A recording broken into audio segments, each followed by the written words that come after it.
present to you Dr. Martin Luther King, Jr.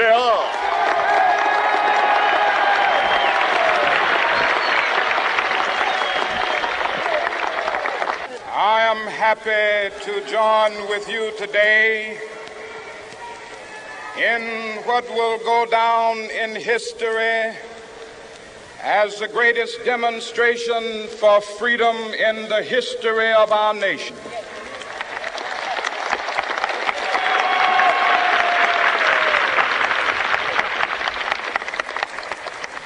Five score years ago,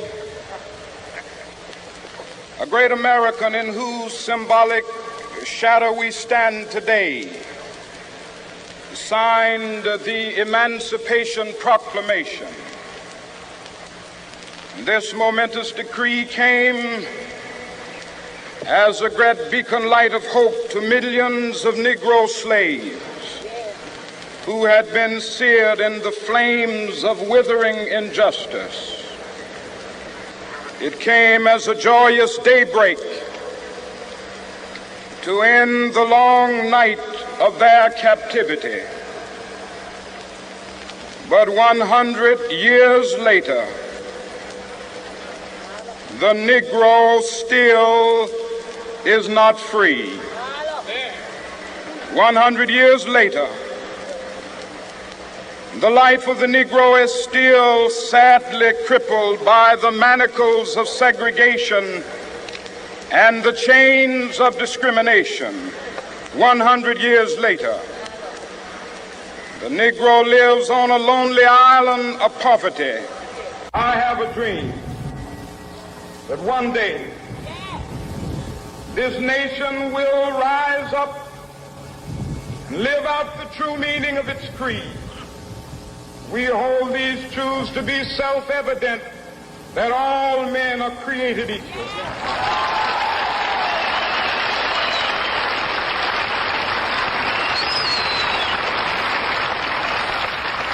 I have a dream that one day on the red hills of Georgia, sons of former slaves and the sons of former slave owners will they be able to sit down together at the table of brotherhood. I have a dream that one day, even the state of Mississippi, a state sweltering with the heat of injustice, sweltering with the heat of oppression, will be transformed into an oasis of freedom and justice. I have a dream. My poor little children will one day live in a nation where they will not be judged by the color of their skin, but by the content of their character. I have a dream today.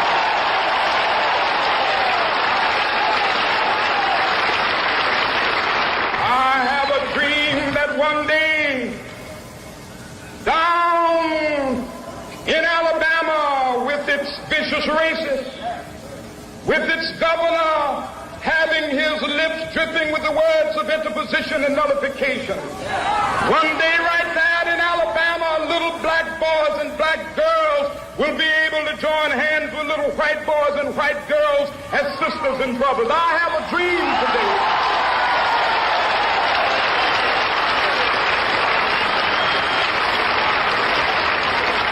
I have a dream that one day every valley shall be exalted, and every hill and mountain shall be made low. The rough places will be made plain, and the crooked places will be made straight, and the glory of the Lord shall be revealed, and all flesh shall see it together.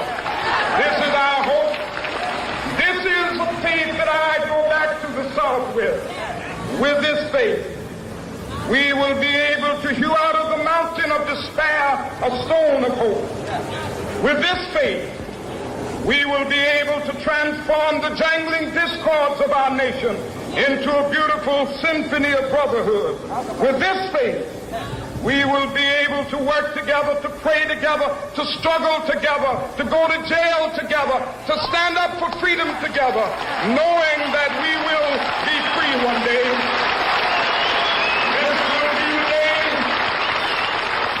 This will be the day when all of of God's children will be able to sing with new meaning, my country, tears of thee. Sweet land of liberty, of thee I sing. Land where my fathers died, land of the pilgrim's pride.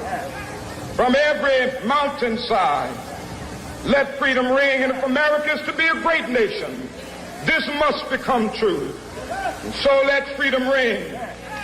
From the prodigious hilltops of New Hampshire, let freedom ring.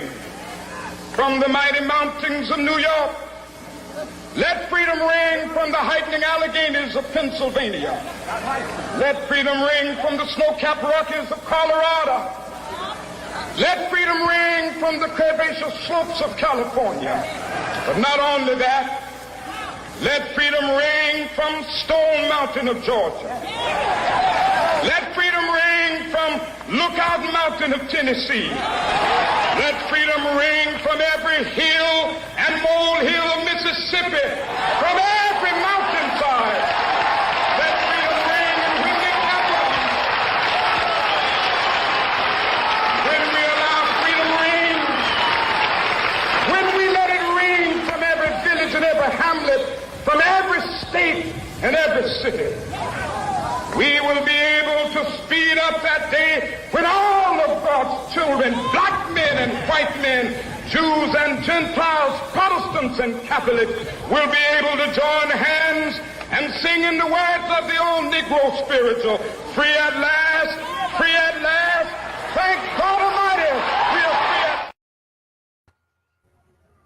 Yo, man, even today, that's some powerful stuff. That's it. Even today, man.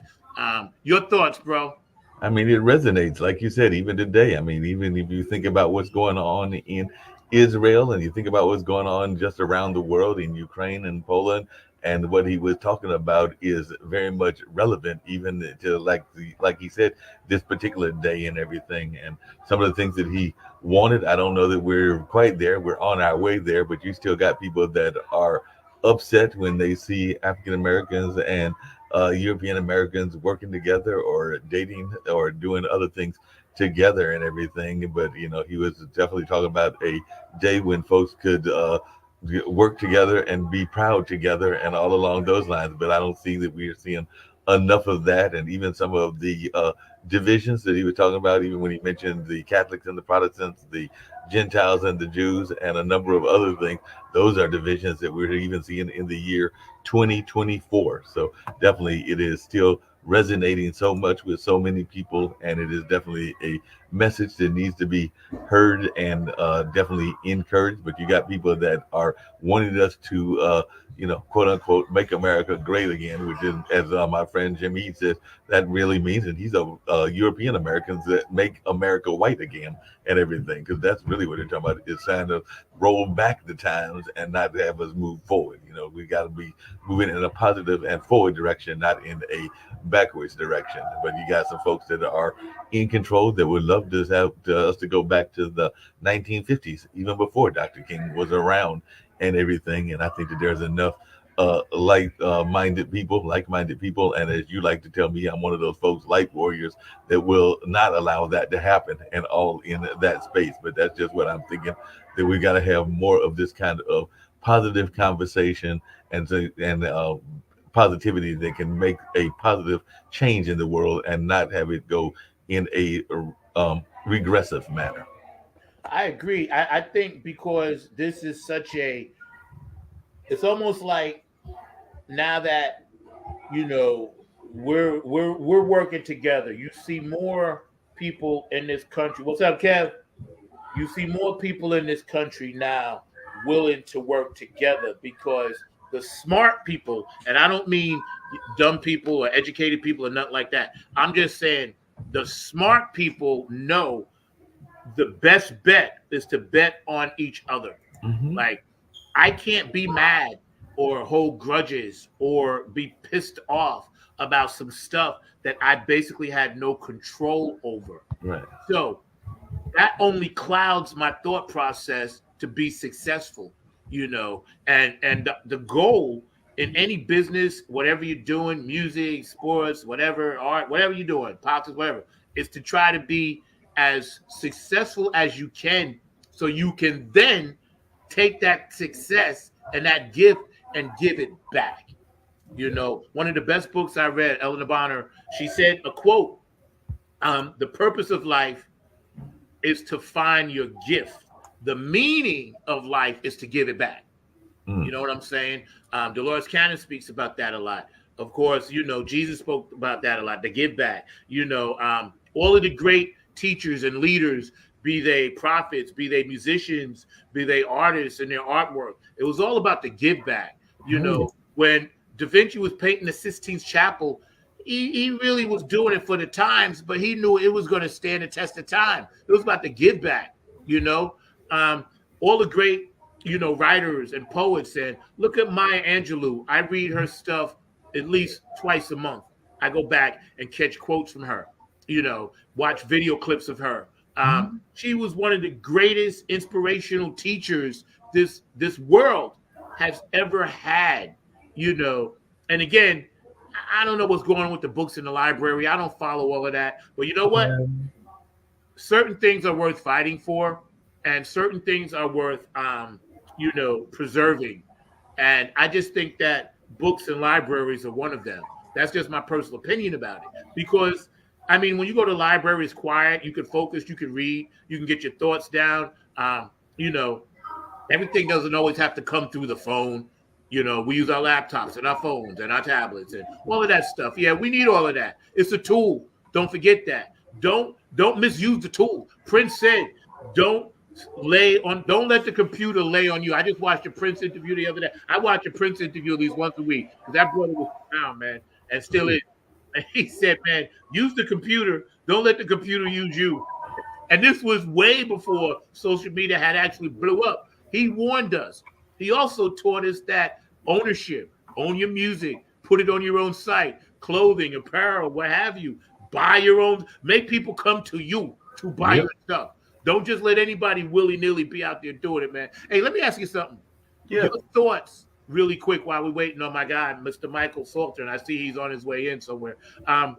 You know, your thoughts on the thing with the library and the books. What do you think? Well, I mean, you got some people that are scared of books, and like you just said, the powers of books is what they can tell you. You got some people that literally want to ban books that are not negative in whatsoever. There have been books that have been talked about being banned that are being banned because they are thought that they might encourage certain racial views and everything. You got some people that want to ban Tom Sawyer, or they want to ban 1619 Project, or they want to ban this or that because they don't like the way that the people are presenting the story and everything. But I've always been told that, you know, you need to get the varying viewpoints and the varying things along those lines. You don't have to necessarily agree with every book that's out there, but you also don't need to be banning them. I mean, I think about some of the books that were classics that I remember reading and enjoying reading, like Catcher in the Rye, and I don't think that those books need to be banned in the least bit and everything, or even Clockwork Orange. There have been people that wanted to ban Clockwork Orange and a number of other books because they didn't like what the book was saying and everything. And a friend of mine actually had a very interesting thought. If you look at some of the things that they are banning books for, because they are afraid that the book mentions things around drugs, or mentions things around race, or mentions things around a number of other things that are out there, including violence and including treatment of people and everything. There are some major books out there that would be banned, including, I hate to say it, if they use that yardstick and actually use the yardstick the way that it could be used and everything, they could even possibly ban the Bible. And that is a scary thought. But there are some people out there that if they put that the narrative of what they are banning, the reasons that they're banning the books, like because they are talking violence or they're talking a number of other things, a lot of those are part of the holy book, whether it's the Bible or the Quran or a number of other books as well. But definitely, just like I said, I'm not a big fan of banning books whatsoever. I think that books and libraries should be institutions that are encouraged. But I see that your guest is here, so I'm here to bounce on out, and we can bring on Mr. Michael, because Michael is here, and all along those lines. Okay, so hold on. So he's in? Yeah, he's in. All right, cool. So let me do this. Let me set him up. All right. Ladies and gentlemen, without further ado, I got my guy taking the time out of his busy schedule. We're gonna pump him up. You know, he flew in on the Temptation ship, you know, and he got dropped off with a parachute, dropped into funk from the front seat. He's going to be bringing us the real deal. We're going to be chopping it up. We got plenty of time as long as this brother wants to sit with us and chat. Ladies and gentlemen, without further ado, first time, many times to come, my guy, Michael Salter III is in the front seat with us. What up, bro? What's going on, everybody? Good afternoon. Good. How you doing, man? Thank you. Blessed and highly favored, man. How you? I'm all right, man. Thank you for joining us, man. First of all, I always ask my guests how your family is and how you doing. And shout out to everybody on the thread. Please keep that active. I love you guys. How your family doing and how you doing? Everybody's doing fine. You know, my mom, you know, she's in a nursing home, but battle dementia, but she is coming along just fine. My father's doing okay at his hometown, which is my hometown also, Jacksonville, Alabama. Okay. Where he has spent 30 years working for Chrysler the year I was born until he retired in 1996. And so he got a house built off the ground. And recently he had tripped, fell down at home. Where he messed his ankle up. So me and my sisters, we just went down there back in early November to make sure that he's all taken care of everything. So right now he's remained in the hospital until his ankle will get completely healed. But other than that, he's coming on just fine. You know, age is not stopping him. You know, he's still hit to everything that's going on at 81 years young. And my mom, even though she's bound to mention, but she's 77 years strong. So they're doing just fine. They still here. What's your parents' name? Sarah and Michael Salter Jr. Sarah and Michael Salter Jr., thank you for having an amazing son and an amazing family. So we love you. We sending peace, love, and harmony out to you, man. So check this out, bro. We got a lot to chop up. I hope you can spend some time. If not, we'll do a part 2, 3, and 4 as long as you want. You're regular now. So what got you into music from the get-go, and where were you born? Well, I was born in Jacksonville, Alabama in 1966 and was raised here in Detroit, Michigan. I lived in Marietta, Georgia between 2014 and 2016 for a pretty short moment. But then when I realized that my sister has, you know, stage 4 cancer and lupus, and she's coming along very, very strong too, she beat it. You know, she beat that. Well, in other words, she defeated the enemy. Okay. So she's battling lupus also, but she is normal, doing fantastic. My younger sister, she's doing fine. She don't have no reports of sickness or anything like that. Me being in the music business, man, I was 6 years old, okay, as a singer. Then I started dancing at 8 years old, choreographing 16 years old. So to be in this business for 52 years, you know, it's something that I always love doing, and I'm not going to stop until God tells me to stop. That's the most important thing, man, because you have a spiritual essence about you that I picked up on right away, even though we've never physically met. We talked on the phone to prep this show for about at least 20, 30 minutes the other day, I would say, right? And we talked a lot about, you know, life. I always do that with my guests because I'm so, you got prayers coming in, bro, because that's what the funk from the front seat does. We bring prayers to the table for people. But, yeah. We talked a lot about life, and I dug your vibe, man. So you grew up 1966. You're born. I got you by I'm 58, so I got you by about like 8 years. But before you came on, Mark and I was talking about the music of the 60s and the soundtrack of all of the racial tensions and the Vietnam War and all of the negative, you know, hateful, divisive things that were happening in politics in our neighborhoods. Tell me your thoughts, because obviously you're with Paul Williams Jr., whose father was the original Temptations. So for my audience, that's the timeline.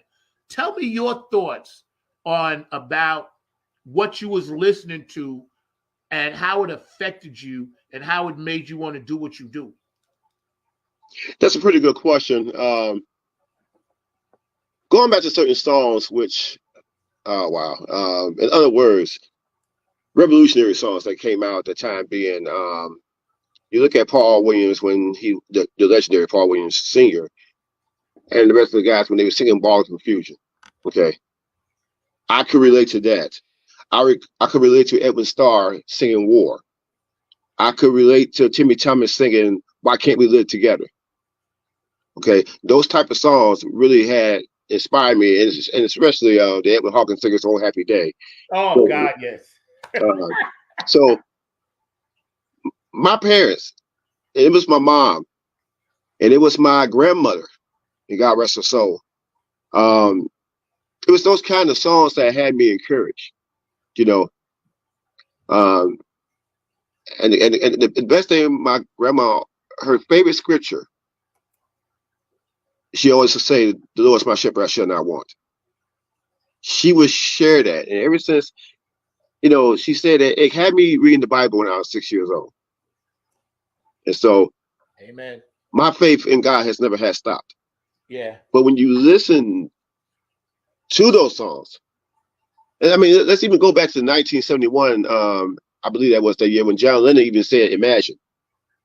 So you look at all these songs, and they tell you the story about life. Even when Martin Luther King, and here it is, Monday is this natural holiday. So That's right. That's right. we continue to say, "I have a dream." Why? It's because we dream it every single day. We dreaming for success. We dreaming to continue to have faith. We dreaming to still be encouraged and stay motivated, and not let anything get in your way, because it's always going to be one individual that's going to try to steal your joy. But you have to cast those cares and keep on moving, being encouraged, being connected, being restored, because you're going to be rewarded if you keep on, continue your faith in God. You got to trust in Him. Okay. And with all the problems and difficulties that we are facing in this world today, I always say it in the words of Kenneth Gamble, when he says that in this day of confusion, we must find the problem of the root in order to solve it. And that truth is a knowledge, how can I say it? In this day of confusion, we must find the problem of the root in order to solve it. That truth is a lack of communication beyond man and woman, or I should say among man and woman, therefore the wrong interpretation of life and life purpose has been exposed. So I try to tell everybody, you only got one life to live. You have to live it in peace, truth, love, and harmony. The OJ said it themselves. There's a message in the music, and there's a message in the song. Come along, sing along, understand why you dance. Otherwise, open your ears and listen here.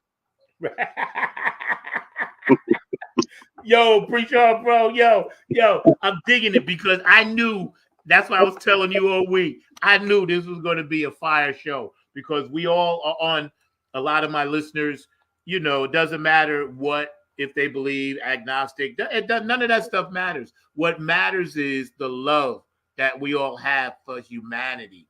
And that's why I think the music back then gave us relief. I used to watch my father and my sisters and, deal with the struggle. My dad, I carry his NAACP card to this day in my wallet for that reason. But there was always a joy, right? It was like they knew it was downtrodden. Of course, there was sadness because things were being burnt down all over the country. But when a song would come on, and you mentioned some of those great songs, I remember hearing, "Ooh, child, things are good." That brought a sense of like, okay, we got this. We got this, man. And shout out to my Native American brothers and sisters, because they caught the tail end, the beginning and the end, and are still. So we must never forget those brothers and sisters that were originally here. Absolutely. So what did you do in high school when it comes to music? I sang in the men's chorus when I was a freshman in high school under the direction of Mr. Tillis Butler, who was a great, great vocal teacher and vocal exercise teacher as well. I mean, he was amazing, and God rest his soul. He had, passed on, but learning a lot from him gave me the ability to also try to teach other folks their notes, as far as, whatever they're saying, soprano, alto, tenor, bass, baritone, and I will always carry that tradition for what he had, showed me, and as well as other different choirs who I had sung with in years past, from going back way back to my teenage days at Great Little Tabernacle Church of God in Christ, to where I'm at right now, 27 years at Fellowship Chapel under the direction of Reverend Wendell Anthony, who is our pastor, he just recently celebrated his 74th birthday, and this is going on his 36th pastor anniversary. So he is the president of the Detroit branch NAACP, where he had carried that tone for the last 31 years and 10 and a half terms. when we or better yet, 15 and a half turns. Okay, go ahead. I'm sorry, go ahead. I didn't mean to interrupt you. But But I other want than to say, when we look back at our generation of school, we always all of us say, man, we were so fortunate because we had school training, we had church training, we had the Motown stuff, the slide, the this, to that. We had so much to draw from. And that's why when I get further into your interview here and we're hanging out with the amazing Michael Salter III, taking time to hang out with his Temptations review, of course, featuring Paul Williams Jr. and his Paul Williams was the original guy. We were fortunate to have all of that. And I think that's what made us spiritual. Not so much about religion, but it was spiritual. Because all of that music that came out, it made you feel a certain way. Last week, I had my big brother Ken Knox on for chairman of the board, right? Oh, yes. Yeah, he's my guy, man. And he's my guy. And his guy, the general, wrote that song Patches. And I told him, first time I heard that song, it made me cry. You know what? Let me say this, because when I first heard Patches, well, first of all, I thought it was a Motown song by the Four Tops, and I had to, look at the research, and there was Clarence Carter. Yes. That song, but the general wrote that. Yes. Didn't even know that. Didn't know that. That's and right. that was one of my favorite songs. Yeah. I think, like you said, man, Motown was such a force, a driving force. When I was telling before you popped in, when I saw the Temptations, those 5 beautiful black men on the Ed Sullivan Show. Oh, yes. In sync, singing live. No tapes, no this, no that. Real notes. And they were on my screen. It gave me hope as a black kid, like, damn, I could do that. How did you feel when you first realized Motown was what it was? Absolutely. And, when I was raised in Detroit, we stayed on, me and my family, we stayed in Virginia Park area, which we weren't that far from the Motown when it was actually still going on before they moved their headquarters in the late 60s. And then around 1987, they changed it to a museum. So I wasn't that far from there. And my mother, she had so many Motown 45 collections. So it just shows you how much she was more into music. Yeah, I know, everybody I talked to that was born there or raised there or went there or whatever and was in that vibe, they all have amazing stories. I got to ask you a quick side question. The Funk Brothers, your thought on the Funk Brothers? Totally awesome. Right? No words. It's not really much to be said. I mean, these guys was just awesome. I mean, under Berry Gordy, who's still going strong at, 94 years strong. And, all these guys had a job, okay? James Jamerson, perhaps the best bass guitar player ever. Bob Babbitt, the list goes on and on. They knew what they was doing. So before, all this funk came along, 1959, when Berry Gordy had a vision, there it was right there. He hired musicians, he hired songwriters, he hired executives. He hired Martha Reeves to work in the office before she became famous. And it wasn't until she came out with Heat Wave and, Dancing in the Streets and, and all that great music that she put in, she was working under Berry Gordy. And when Marvin Gaye came out with the song Stubborn Kind of Fella in 1962, he had Martha Reeves and the Vandellas singing background. So it just it shows you, how much history that there is. And the Funk Brothers was just a unique, awesome, powerful band. And if you look at now, I mean, a decade later, look at Mother, Father, Sister, Brother, who was MFSB, which is an outstanding 32 to 40 piece orchestra that came out of Philadelphia, Pennsylvania. That's where they got their message from. That's what they learned from the Motown sound. Kenny Gamble, Leon Huff learned from the Motown sound. Then you got Jimmy Jam and Terry Lewis. Not only did they learn from Motown, but they learned from their perspectives, Gamble and Huff. So the list goes on. The tradition lives. Yeah. Stevie Wonder, Ashford and Simpson. Yeah, Smokey. they were all great songwriters. Yo, man, it was insane. I couldn't believe Motown was spitting out records daily. Yeah, and then you look at everybody had a job, Holler Doja Holland worked with the Supremes and the Four Tops. And then you had who else? Norman Whitfield, that came up later. Stevie Wonder, who was playing the harmonica, and Berry Gordy was impressed by his talents and everything, So everybody had some, everybody became great artists, but they learned how to write songs like Marvin Gaye and of course Smokey Robinson and of course and Stevie Wonder, So this just carries on and on and on. Yeah, but bro, I can tell you this, right? I'm adopted, but my mother, Hetty, my mother who adopted me, she took me to the Apollo. I saw Marvin Gaye and the Motown Review. Marvin Gaye was playing drums, bro. Right, absolutely. I was like 5 years old. Little Stevie was no more like than little Stevie doing fingertips, right? I actually seen this stuff, and to this day, I'll never forget, like, when I realized Marvin went up front to sing, I was like, man, he was a genius coming out of church playing piano. He was playing drums, bro. It's like, Marvin was amazing. He was amazing. Stevie Wonder played the drums as well. Yes. Mark, you back there, man? I want to pull up some of those pics, and then we'll get to that video. We're hanging out with my guy, Michael Salter III. So tell us a little bit about your solo career, man, before we get into what you're doing with the review. Tell us about your solo career, what you're doing. My solo project is still in the works right now. I'm working on probably about 6, 7, 8 tracks right now from the start. And I credit Steve Mills, who's our music promoter, engineer, and music movie director as well. He did a lot of music scores for certain shows on NBC, certain movies like The Batman, and then Chicago Fire, Chicago Med. The list goes on and on. So the talent that he has, at 45 years young and everything, and then doing the work on my album, of course, with Artima, who's an outstanding songwriter and choir director from her church. So when you get ready to hear this album, you're gonna be amazed. It's more of it's definitely R&B with some 70s groove and pop funk and romance. So it's all coming along. So it's more like in the like the 70s disco area.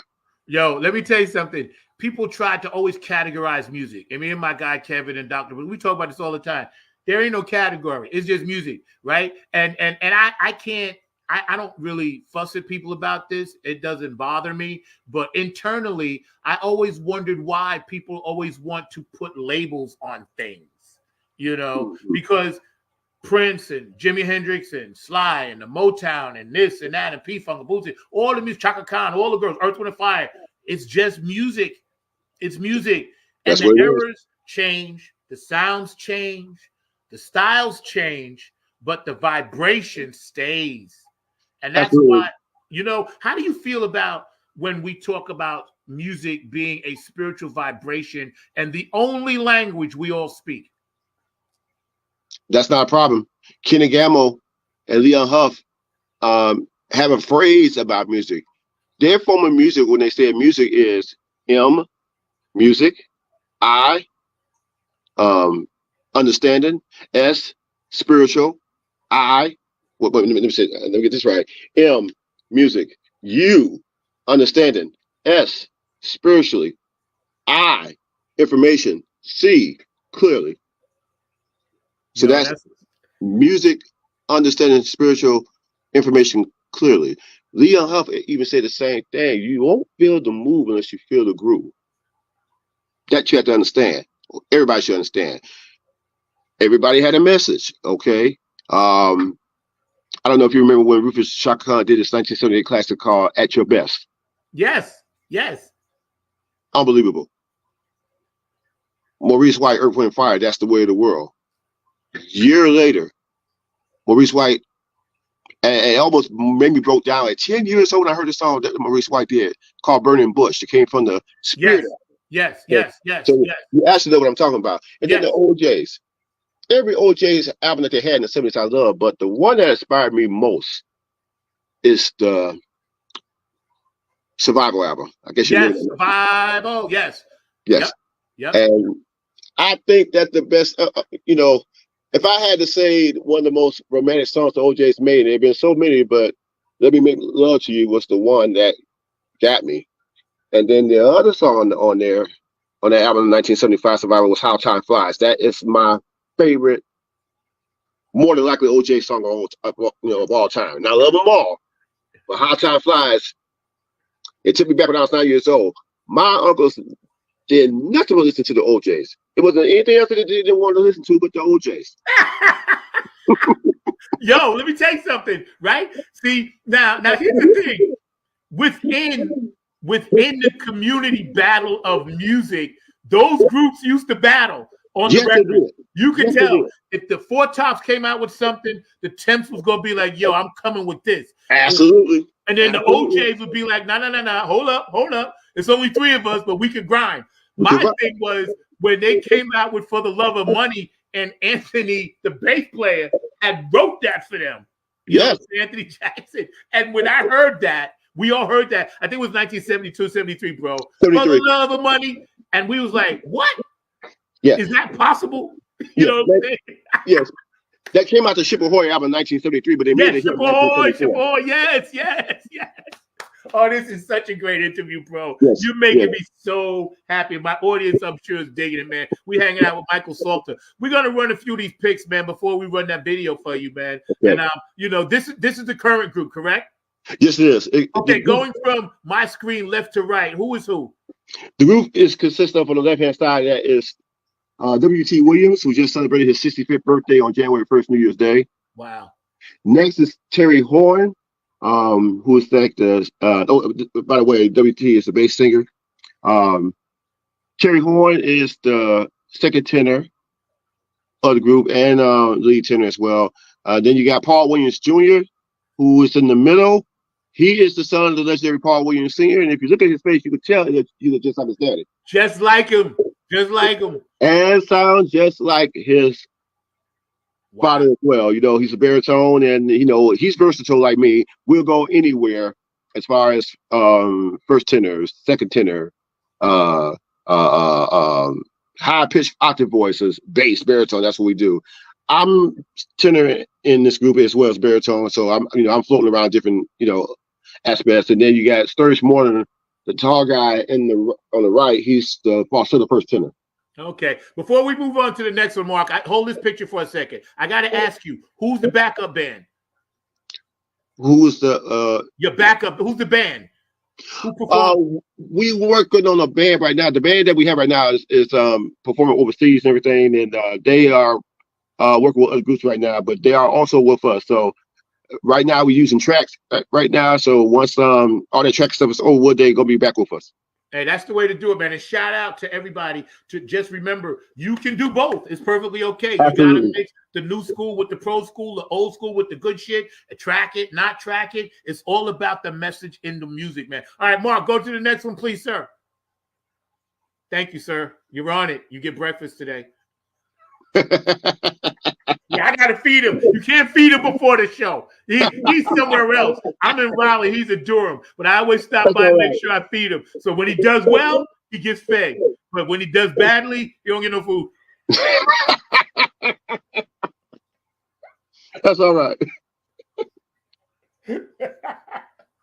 There you go, shining. And I love the fact that you guys are clean as a whistle, as my father used to say, sharp as Dick's hat band. I never knew what that meant, but Reverend Robinson used to say that, man. Go to the next one, Mark. Okay, here we go. I'll let you take it. In case you don't know, this woman, she really need no introduction. I'm going to tell you right now, she's been in this field a mighty long time. She's about to get ready, and I hope she ain't listening, but she's almost 83 years old now. That's Martha Reeves. And she was a Motown. Yes, a Motown legend. A legend. I had the opportunity to meet Martha Reeves in 1986 when I was working as a busboy, just watching for Big Boy. And I can tell you about Martha. She knows everything about Motown. To me, she should have been a teacher as far as I'm concerned, or because she knows everything. She worked for Berry Gordy. They went on to great success as a female group, and had a lot of great hits and everything. Then she went solo to start doing her thing. She's working with a couple of ladies with some new Vandellas. She was a one-time member of the Detroit City Council, where she was there for a short time, but now she's continuing to do her singing. Singing is not going to stop her. She's going to keep on moving and grooving, and she's a great speaker. She just loves to talk. But other than that, down to earth woman, man. She knows everything about Motown, and that's why we call her a Motown diva legend. Yo, let me ask you something, man. And I'm gonna ask you. I'm not putting it on blast or nothing, but if you ever get a shout and a chance, man, to shout her out, man, please. If you could get her on with you and come back, I'd love to talk to both of you, but I'd love to talk to her as well. So if you on the side, I'll call you, put me in touch with her, man, because I'm all for sharing the story of all the women in the struggle in the music game too. A lot of the Funketeers, Dawn and Sheila and Linda Scheider and, Donna Sneed and, all the Funkadelic women and all the women that are out there. I even reached out to Chaka. She didn't get back to me yet, but she sent me a heart. I got a heart emoji from Chaka Khan that I saved and took a screenshot of because I congratulated her for going into the Hall of Fame, and it took so long, and we know why she didn't get in, the whole Black Panthers thing, but that's another show. But this woman here, I would love to talk to her, man, when you come back next time, man, and some of your crew too. We got one more, and shout out, Martha, we love you, man. We know that you're a queen. We got one more, and then we're going to show this video. Nice job, Mark. Thank you. Okay, those are the guys I had just mentioned earlier. These are the same brothers, W.T. Williams, Sturge Moreland, myself, Paul Williams, and Terry Horn. Right. And Mark, my producer, says one of Martha's singers, Jason Epps. Is that it? Jason Epps? Okay. Here in Durham. And she was a member of Martha Rizzo. So yeah, we'll get her on, Mark. Run that video, and then I'm gonna bring my producer on because he wants to chat you up for a second. But we got a great show. This is hot. Thank you for coming on. I'm loving it. You guys out there are active on the chat line. We love all you guys. Stay active, man, because I'm telling you, this whole year we're going to be doing this, and May is our 5th year, and we're very proud of that. Exactly. Let me share something with you now. This picture right here. Okay. Now, 1969, the Temptations, made a song called Psychedelic Shack. Okay. Where we performed that right here, it's in a small little venue on Woodward Avenue. It's called the Psychedelic Healing Shack. Wow. Psychedelic Healing Shack. Yeah, that's the place where we have performed at. Wow. See, now that's again, that's full circle. Spiritual goes around. And we was talking earlier before you popped in about, Ball of Confusion, Psychedelic Shack, how they changed with the times. They changed their dress. They went from the slick to the afro. You know what I'm saying? The album covers were a little more funky. You know what I'm saying? Yes. Barry Gordy, the genius in him, he was always one step ahead. Yes, he was. And see, people say what they want. I don't get into what people do or don't do. I just look at the results and take what I can from it, man. We're going to show this video of you guys getting down too, and then we're going to come back and chat with you a little bit more. Y'all hang tough out there, funk from the front seat, every Saturday, 12 p.m. Eastern Standard Time. My guest today, Michael Salter the Third, is in the house. That's your heart, man. Yo, we have fun over here, bro. It's all about fun, bro. All my guests, they always chat me up later and say, yo, man, I had fun. Yo, Mark, we good back there, bro? All right, let's run it. Thank you, sir. Come on, everybody, put your hands together like this. Come on. Well. Oh. The year was 1972. That's when the Temptations won 3 Grammy Awards and 2 American Music Awards for this song. This song goes out to all the papas in the world. Now, Paul, look out now. Oh, yeah, you know what he's doing, y'all. Terry, what you got, man? Okay. Brother's looking good. All right, sir, what you got, man? That's 3, y'all.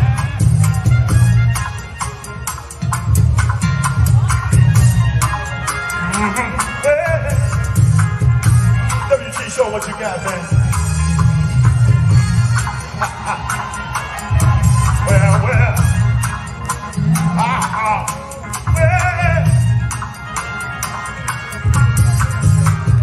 Let me put myself into this, y'all.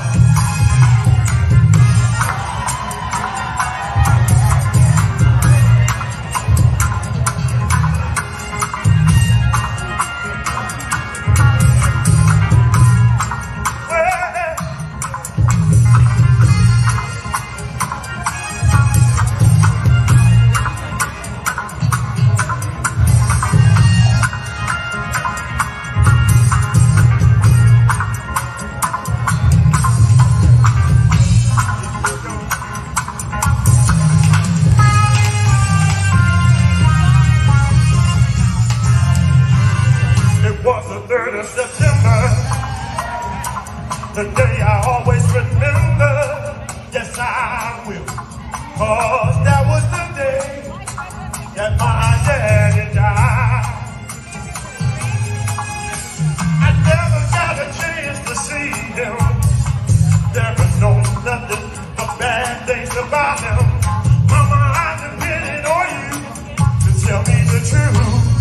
Mama, how can you say, son? Papa was a rolling stone. Well, yeah. Wherever he laid his hat was home. All these was the Lord. Well. Papa was a rolling stone. My son, yeah. Wherever he laid his hat was home. All these was the Lord.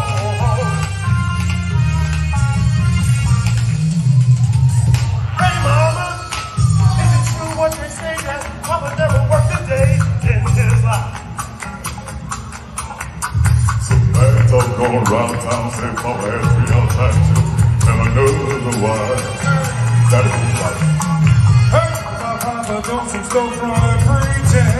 Talk about Satan soul all the time. Stealing in the name of the Lord. Everybody put your hands together. Papa was a rolling stone.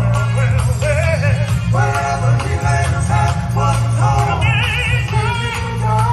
All these was the Lord. Mama showed me love that man. Papa was a rolling stone. Somebody. Wherever he laid his hat was home. All these was the Lord.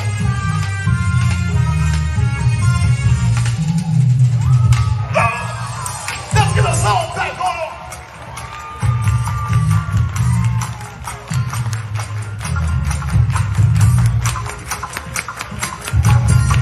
I can't hear you.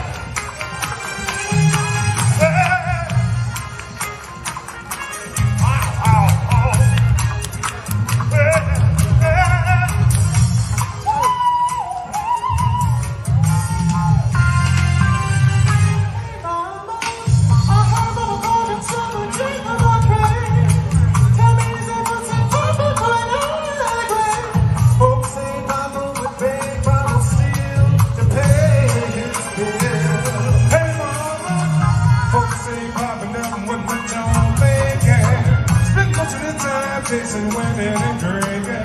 Mama, I'm depending on you to tell me the truth. Everybody, Mama, just Papa was a rolling stone. Well.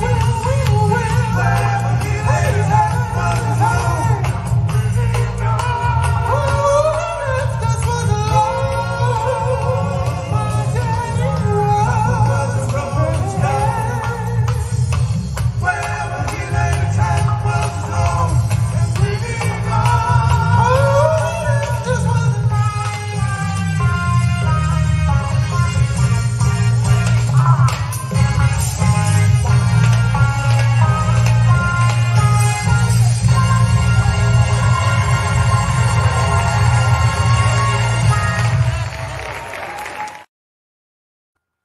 Oh my God, dude, bro. Oh, I was sitting here on the side, when the camera goes off, I can do what I want. You know what I mean? And I'm chilling, right? And I'm like, yo, that's a Temptations. I'm telling you, that's it. That I hope everybody out there watching understands what you put into that one song and what y'all did. Kudos to you. I'm man, that's an honor to even have that video on my show, bro. Thank you, man. Thank you so much. Thank you right now, man. And if that brother don't look like his father, I ain't me. I ain't me. Because I was like, what? So when you guys are on tour, right, and you're doing your thing, whatever, and you're bringing something special to the fabric of society and the musical quilt that me and my guys call it, how do you relate to today's music not feeding the soul? I'm gonna tell it to you like this. The late great Maurice White of Earth, Wind & Fire has said, today's music is in the crossroads, which that is true.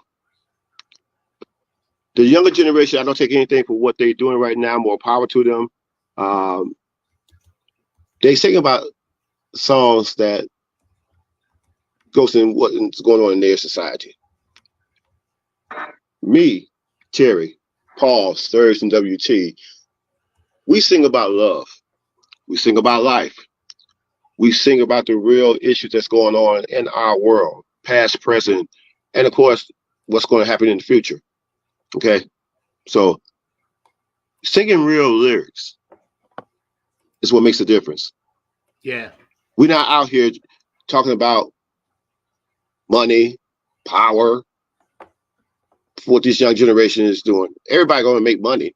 Everybody going to have some kind of power. Everybody going to have their respect. But respect the music. You could do anything you want to as far as music, as long as you ain't disrespecting anybody. We don't need nobody calling people H's and B's and they ain't S and all that kind of crap. Sing real music. Sing real lyrics. That's what's going to make a difference. If you love what you're doing, respect the music. That's all you have to do is respect it. We don't want to hear nobody about, what they wear, or they Daisy Dukes, or they thongs, or whatsoever. Let's just come on. Let's just sing real music. Enjoy real music. If you want people to see you perform, they're going to pay their money to see you. As long as you don't say all that foul language, we don't need that. Bro, let me tell you something. Every time I climb this ladder in this journey of Funk from the Front Seat, and every single artist, I've even had hip-hop artists on, right? We all are trying to send the same message to these people. Stop living in the dark with all your bullshit. And I have to say it like that because you're right. I don't care what kind of sneakers you're wearing. I don't care what kind of jewelry you blinging. I don't care if you on all these sports shows and you're supposed to be a musician, this and that. I could care less. What I care about is what you said.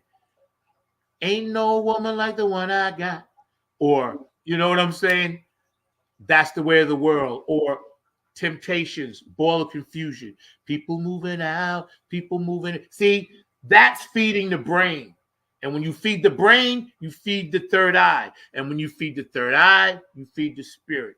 And I'm so glad you said that because I'm going to be cutting this year's shows up, putting out shorts. That's going to be one of my best shorts right there. Why do you think the industry, besides greed and corporate divisiveness, why do you think people in the industry are afraid to break away? Some of them are trying. iHeart bought out everything. This one venue can't play here. How do you think we can break away from that and pool our money together to make it bigger than what it is? I think it's easy to break away. First of all, you got to continue to have faith. You got to pray every day. My pastor shared with me some years ago when I was going through a situation because there's going to be a time and place we're all going to be in darkness. Okay. Yeah. And he said people are going to do anything that they want to do to get the best of you, which will make you a victim. And we don't want to be victims. We rather be victorious rather than being victims. You cast those cares out, pray to the Almighty, because there is an easy way to get away, and that is to walk. Walk away from everything. Deal with somebody that you could trust in this industry, rather than somebody going to say, okay, we got you here, we got you there. Don't worry about a thing. It's all going to be taken care of. And then 9 times out of 10, it's not. Look at New Edition when they first came out with their first album, then to their second album. These guys couldn't wait to get their first check, and all they got was $3.98 because they were stuck in a time warp with a producer. And then they finally got out the darkness. So you could easily get out the darkness and just walk away when you want to say to yourself, I'm being sick and tired of being sick and tired. God opens doors. You ever heard the old saying, let your fingers do the walking through the yellow pages? That's right. And it goes, and you climbing up the ladder, and you keep on climbing and climbing and climbing. And as long as you climbing up, there is going to be a blessing. When one door shuts, another door opens. So continue to climb that ladder. If you had to do it all by yourself, do it by yourself. Don't depend on no one. Hey, yes. Boom.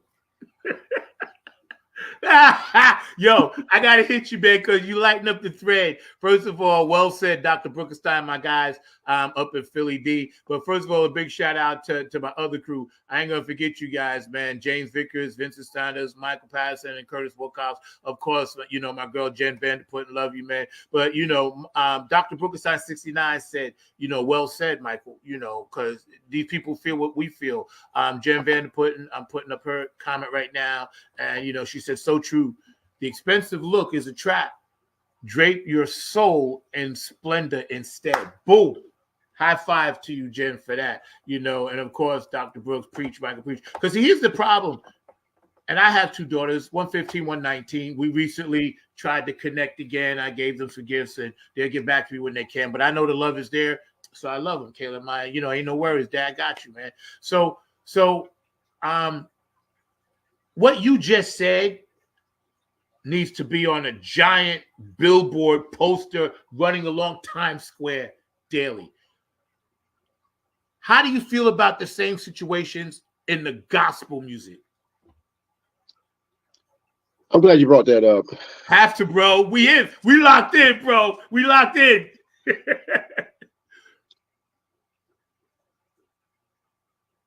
You have the old traditional gospel.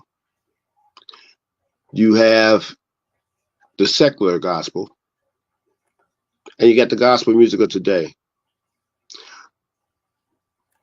I'm not trying to be sarcastic about this. Nah, this is real, when you go back to the early years of gospel, and you're talking about Mahalia Jackson,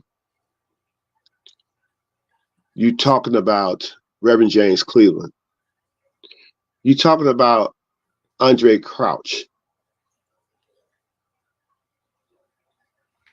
God rest their souls. You're also talking about the 5 blind boys of Alabama. Oh, yeah. The Fairfield 4, the Soul Stirrers. Harmonizer 4. Oh my gosh, the list goes on and on and on. When you talk about the Soul Stirrers, you talk about former the people that was in the gospel field before they went to secular. I mean, you talking about no other than Sam Cooke and Bobby Womack and Lou Rawls. They was all a part of that gospel quartet, and they just went on and broke barriers. Okay, and you know, these are some of my favorite entertainers. So you know, you look at people in the gospel field, and then there's more to be said. I mean, you got Reverend Rance Allen, God rest his soul. You got the Winans, you got the Clark sisters. It's just so many. Daryl Coley, God rest his soul, probably one of the greatest male gospel singers around. And And then you look at today's gospel field. I don't take anything away from the Ty Tribbett's, the Kirk Franklin's, Corn Hawthorne. You know, as long as they spreading the message, that's one thing. As long as you spread the message, that's one thing. Don't have a big ego about this. Okay. Gospel music, I love it. As long as the younger generation is spreading the message and they're not talking about anybody and it's all about God, I'm with it. You can't tell the Winans, Clark sisters, Jay Moss, you can't tell them brothers and sisters nothing. They know it.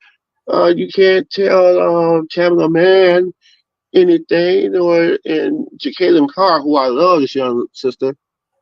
She's an evangelist as well as a singer. You know, and David Mann and Israel Holton. You know, I love them all. Keep the tradition alive. I think make it holy. Continue to preach the word. Preach the word that's going to make sense. Yeah. I think that the some of the stuff that's a sellout, we all know what that is. A lot of the music, you know, is not really in the pocket. You know, as a drummer and a bass player myself, I look for that. Now, it's okay, right? But sometimes, you know, if you really want to make the P-Funk, that's why I'm into that funk, hit that pocket. And I think that's what I personally miss in a lot of the stuff. I work with Jeff Roberson in New York, amazing gospel artist, and, you know, he's got some great stuff out. But that's just me personally. You know, there's one thing that after everything we talk about the history of R&B, the history of pop music as well, and I really haven't said anything about the P-Funk. Now, I'm glad that we had an opportunity to meet, first of all, by phone. And now, I could talk about the P-Funk. I know you know. Oh, my gosh, man. That's another show. I'm going to share something with you. I had bad grades in as I just barely got promoted to the 7th grade. And my mom would not let me. I had one bad card marking. I broke down, cried. She was not going to let me see Parliament Funkadelic featuring the Brides of Funkenstein in 1970. Ooh. In 1977, 78, one of them years. It was one of them years. I know that for sure. It was 78. 78. It was at the Masonic Temple in Detroit. And the Brides of Funkenstein opened up. Okay. My mama almost may not let me went to that concert because I had bad grades. I told my mom, I broke down, cried, said, I will make it up. Please let me do it. I'll make it up. Well, let me think about it. I'll make it up. And I went with my play cousins. And she let me go. My play uncle told her, look, let him go. I will give him his tail if you don't get his grades together. And since then, I made up for it. I went to see Parliament Funkadelic. The mother shit came from up on the ceiling. And you know, they had the circle, you know, the lights was around the circles, you know. And I enjoyed that concert. I couldn't wait till they song Tear the Roof Off the Sucker. Cause that was my first jam from them. Boom. Later on down the line, everybody had their Earl Flynn singing Flashlight. Everybody, and my other favorite was Sir Nose, the Border Psycho Disco Beta Fire Akadoodoo. You know what I'm talking about. So that was my jam. That was my jam there. And you know, I loved everything from Parliament Funkadelic. You know, the same way with when James Brown brought that funk, AWB brought that funk, and of course my main man Bootsy Collins. So yes, the P-Funk will never die.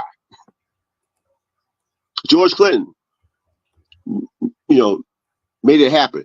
The P-Funk will never die, as far as I'm concerned. You know, it's funny that we all, somewhere along the line, if you out there and you was jamming, that funk hit you. You know what I'm saying? Yes. It was just somewhere you're going to get it. Yeah, One Nation Under the Groove, Knee Deep.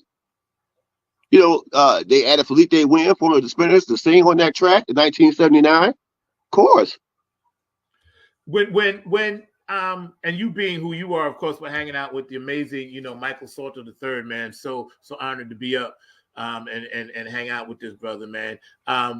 You just said something funny because you said your grades He was like, no, if they come through, I got to make sure my grades are tight.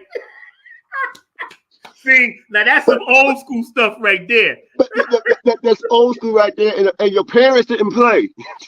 Woo! See, now deep down, and this is just my theory on your mom, I think she was gonna always let you go. She just had to stress you out a little bit, so you would really get the message, because she knew you was gravitating towards music.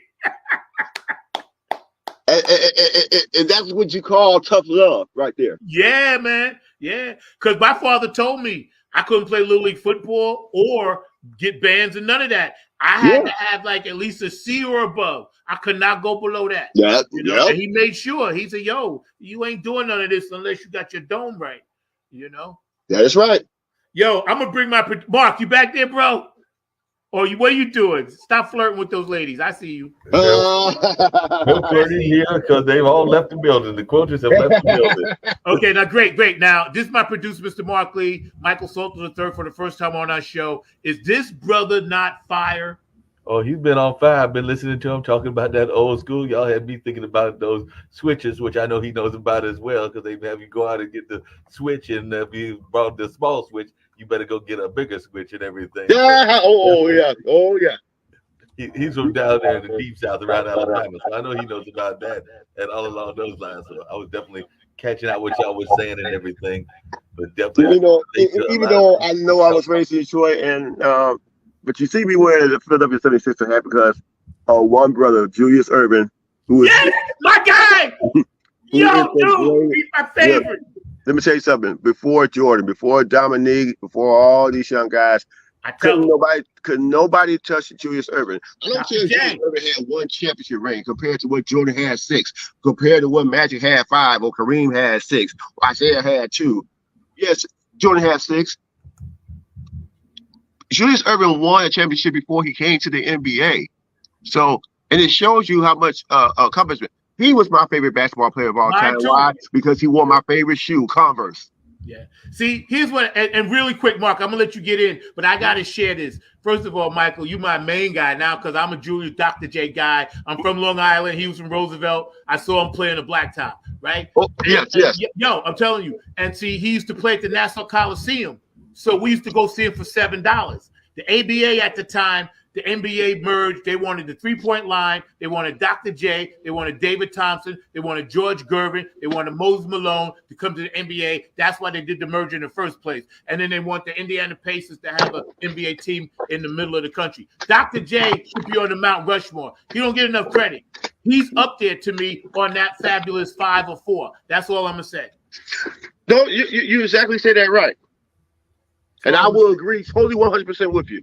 We got this. You know what? Me and you gonna do like Stevie did for Martin Luther King. We gonna storm the Capitol, DC, and make sure Dr. J gets his rightful place. Yo, Mark, quick question, man.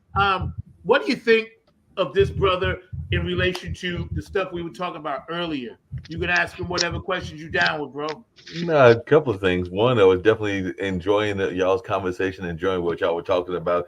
And by the way, as you know, I am a fan of Dr. J, and also I'm a Marquette fan, and of course one of our great players named himself after Dr. J, that being Doc Rivers. So Doc Rivers actually is part of the reason he came up with that name, was because he was somewhat trying to emulate Dr. J. But the question I had for you, Mr. Salter, is I was watching those moves, and y'all had those moves down pat and everything, and I'm down here in Durham, which is a choreographer's heaven, because we got a lot of choreographic people here and everything, so a lot of choreographers and everything. But how long did it take you to learn those steps? Because we know those steps take a while and everything, and if you maybe give a shout out to the dance choreographers that were helping you in that space, because we know that it was part of the tradition of that whole Motown sound. But when I was watching y'all had those moves down pat, but I was wondering who helped you get those moves and how long it took you to get those dance steps down.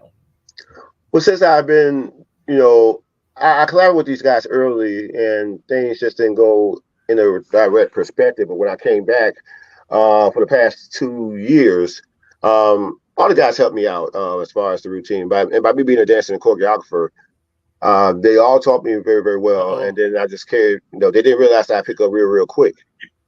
And so one of the guys asked me, Mike, I saw you pick up you carry these routines real quick. What happened back then? I said, well, back then was a lot of you know, misunderstandings. There was some things wasn't really in perspective for what y'all was coming on. But now that everything is in better perspective, like I said, I'm a quick learner by me being a choreographer, so I carry on real quick. Wow. Well, like I said, you did a real good job there. Y'all kind of alluded to it, but I'd love to hear your thoughts around this and everything.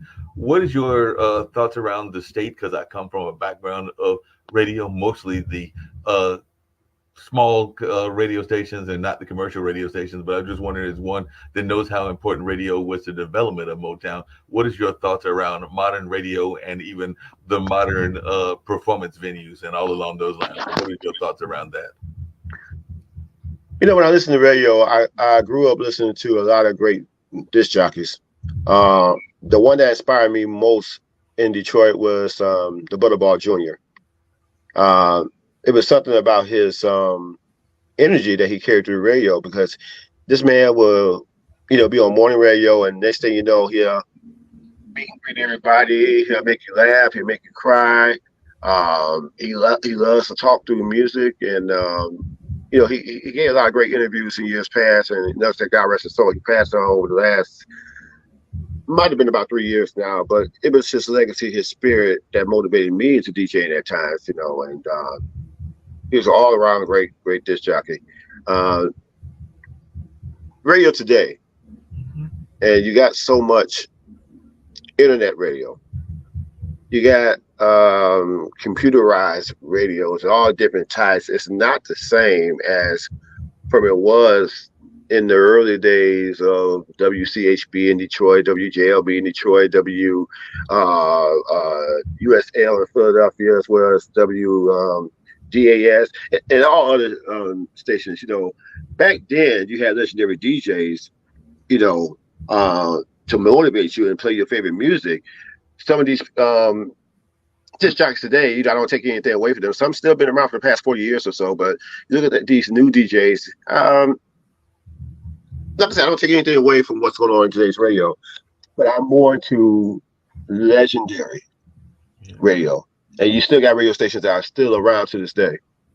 It may not be the same because of different generations, but if you still got these long-term DJs that still DJing, it's going to still make you motivated. Just listen to them. No doubt about that. Hey, just really quick, and this is for both you and Zach and everything. Do you miss the days of radio stations that literally would go out and be part of the community? Because I don't see enough radio stations now that are actually involved in the community, because there was a time that you would find the DJ literally out in the park, literally in the different places, and I don't think that we see enough of that nowadays. But I was just wondering y'all's take on that, because I think that that's something that radio is missing, is that connection to the greater community, whether that community is Philadelphia, whether it's New York, or whether it's Los Angeles, or even right here in the triangle area of Durham and Raleigh. But what is y'all's thoughts around that? Would you like to see more DJs actually be involved in the community? Zach, go ahead, you start off. Oh yeah. Well, yeah, cool. Thanks, man. And for those you watching, Michael Salter III, he's definitely down and doing his thing solo as well. Funk from the Front Seat welcomes him, and he's part of the amazing group that you guys just saw in the video. Featuring Paul Williams Jr., MJ. But my thoughts on that, Mark, are two things, and I'm gonna keep it quick.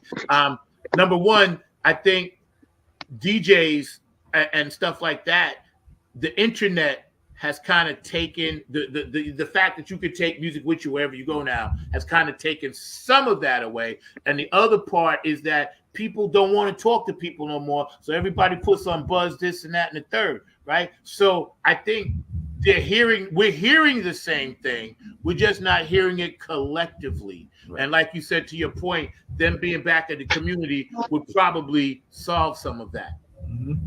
Yep. What's your thoughts on that, Mr. Salter? Well, everything that Zach said, he basically took the words out of my mouth, because of the fact that what he said was absolutely true. You don't see a lot of radio stations be out here and doing community work. And once upon a time, when the legends of radio was out there, they was giving away albums, they was giving away souvenirs, concert tickets, all the above, chances for you to win a car. this generation of people right now, well, they out here now, they'll give you something free, but it's not like how radio used to be. As I mentioned, in every other radio stations, like in Chicago and Philadelphia, New York and Boston, Los Angeles, Miami, here in Detroit, Minnesota. That's why I said classic golden radio will never die. It will still stand to this day. The legendary disc jockeys who are still here, it's going to make a difference to try to encourage people to get out there in the streets and help the community. Yo, man, Mark, let me tell you something. I know your family came from that background, but thank God they did, man. And we ain't going to hold this brother too much longer, man. But, check this out. I want to continue to have you on the show because you bring so much wisdom. So, I'm going to make sure that, we here now with some things, man. And because my audience needs to hear this. I need to hear it, and I document everything, cut up shorts, put it back out, and everything else, man. So I'm going to do my very, very best, man, to open Funk from the Front Seat, to you as a platform when you got new music, when you want to come on, when you want to chat or whatever, man, because you're definitely what this is about. I want to say that right off the top. But Mark, thank you so much for your hard work, man. Let's give this brother the full screen, man, and then we're going to get out of here, so we can cut time and we can get on about our day. Again, it's been an amazing show. January is going to be full of them. This whole year is going to be dope. Y'all check it out. Michael Salter III, yo. And keep in mind, we also February the 17th we'll be in Beaton Park, California, with Prison Doctor, MLB Hall of Famer Darryl Strawberry, and also David Ruffin Jr. is going to be a part of that going on Saturday, February the 17th at CW Auditorium. That's where the place is at. It's in celebration of Black History Month in the NAACP. So that's okay. Let me put that on the thread. Where is it again? I'm gonna put it on the thread so everybody can see it. Okay. Better yet, I want or link or something. I want to send you the flyer. Send me that. And then I'll make sure it goes on my page. Perfect. Then I also will send you the flyer of what's going to be taking place St. Patrick's Day weekend, Saturday, March the 16th, out in Dallas, Texas, at the Black Academy of Arts and Letters. We'll be on that program along with Jenda Harris, Fat Daddy, the PC Band, Dion Harris, and of course Lamar Deuce Lubin, who was formerly the group DRS when they had their 1993 single Gangsta Lean. This is for my homies. Diamonds in the back, sunroof top. Yeah. No, not that one. That's William Devon. Not that? Not that one. That's William Devon when he did it in 1974, 50 years ago. Okay. DRS was a group that came out 30 years ago, and they had a song called Gangsta Lean, which I thought the song was called "This Is For My Homies." I got to hear it then. I got to go back. You may remember that. Heard of it. I don't remember that. Yeah. Once you hear it, better yet, I post it to you. Man, I got to hear that because the only one I ever heard Gangsta Lean was that other song. Yeah, I want to hear that, man, because I get ideas for stuff like that. Yeah. Yeah, that's William Devon. Be thankful for what you got. Yeah, man. Yo, too, man. My new stuff coming out. I got to get you on some music too, bro. This is gonna be fun. You definitely gonna be singing vocals on some of my shit. And one final thought. Well, thank you, Zach, for having the pleasure for having me here. And then a shout out to me, Brian, the wonderful, wonderful disc jockey, singer, house music extraordinaire. The song that she got, "Love What I Want," is coming out and it's going like crazy. And if you have not seen the video, she featured me in the video dancing. Yo, so your final thoughts, man, to our audience. I always give my guests the full screen. Anything you want to say, man, words of encouragement or anything, man, I'm going to give you a minute or two, then we get ready to get out of here, all right? Okay. So once again, my shout out to Mion Bryant. Thank you, Mion, for introducing me to Zach and the whole P-Funk family, and shout out to Raleigh, North Carolina, Durham, North Carolina, all parts of North Carolina for having the opportunity. I promise that you will definitely see Paul, WT, Sturge, and Terry, as we will all do a group interview as well. They may have special guests on the side. Our schedules are very, very busy, but like I said, thank you, Zach. Thank you, Mion. Thank you, my man who was just on here. We still need to support the P-Funk Foundation. That's going to never die. Old school is going to never die. And I'm going to put you like this in prayer. Thank you, Lord. for all that you've done for us. How excellent is your name. We give you glory, honor, and praise now and forevermore. Watch over Zach. Watch over the brother who was just on here as well. Watch over Mion. Watch over this talented group. Just watch over everybody, Lord, as we continue to go through the highways and the byways, or where we go into our destinations and arrivals. Watch over our president. Watch over everyone that's in this entire world that may be going through a little trial tribulations. But remember, we count it all joy. All the power belongs to you. We give you the glory and honor and praise now and forevermore in Jesus' name. Amen. Yo, amen. Yo, well said, bro. I'm loving that, bro. We're going to end with this again in honor of all the people, all of the cultures, all of the different nations that came together to understand about Dr. Martin Luther King. And a lot of times it glosses over the millennials. They don't know the significance and importance of this date for people that were actually there. So for you guys out there, we're going to end the show in honor of that. Thank you again. I'll have you on once again, bro. And it's been an honor and a pleasure. I'll be calling you later on today or sending you a little message or whatever, man. And shout out to your group. Much love to your mom and dad and your family, man. So everybody out there on the thread, you guys were super duper amazingly hot today. I love you all. We'll be in touch, and y'all take care. Peace. I have the pleasure to present to you Dr. Martin Luther King, Jr.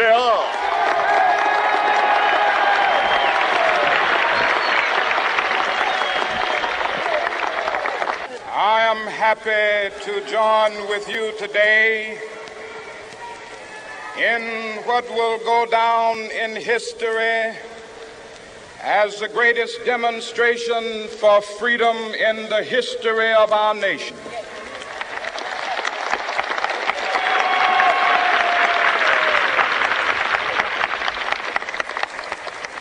Five score years ago, a great American in whose symbolic shadow we stand today signed the Emancipation Proclamation.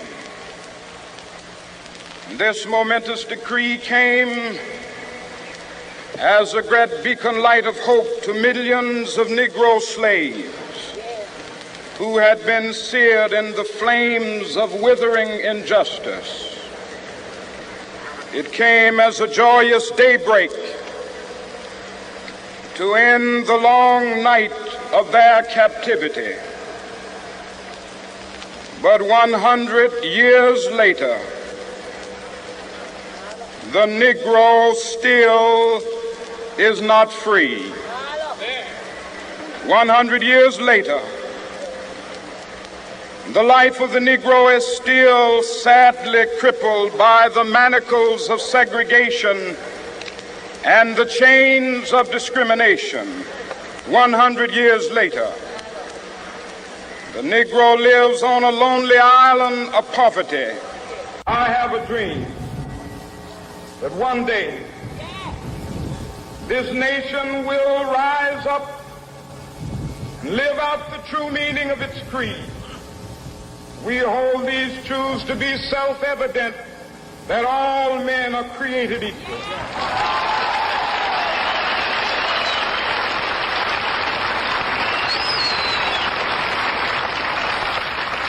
I have a dream that one day on the red hills of Georgia, sons of former slaves and the sons of former slave owners will they be able to sit down together at the table of brotherhood. I have a dream that one day, even the state of Mississippi, a state sweltering with the heat of injustice, sweltering with the heat of oppression, will be transformed into an oasis of freedom and justice. I have a dream. My four little children will one day live in a nation where they will not be judged by the color of their skin, but by the content of their character. I have a dream today.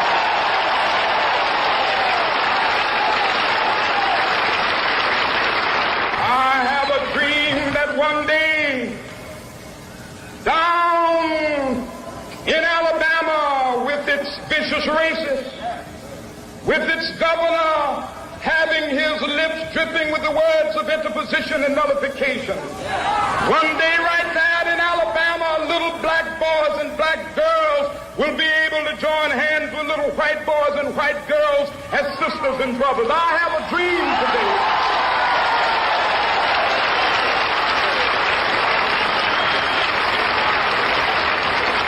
I have a dream that one day every valley shall be exalted. And every hill and mountain shall be made low, the rough places will be made plain, and the crooked places will be made straight, and the glory of the Lord shall be revealed, and all flesh shall see it together. This is our hope. This is the faith that I go back to the South with. With this faith, we will be able to hew out of the mountain of despair a stone of hope. With this faith, we will be able to transform the jangling discords of our nation into a beautiful symphony of brotherhood. With this faith, we will be able to work together, to pray together, to struggle together, to go to jail together, to stand up for freedom together, knowing that we will be free one day.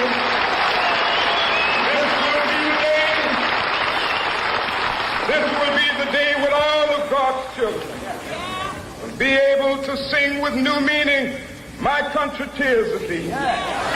Sweet land of liberty, of thee I sing. Land where my fathers died, land of the pilgrim's pride. From every mountainside, let freedom ring. And if America is to be a great nation, this must become true. And so let freedom ring.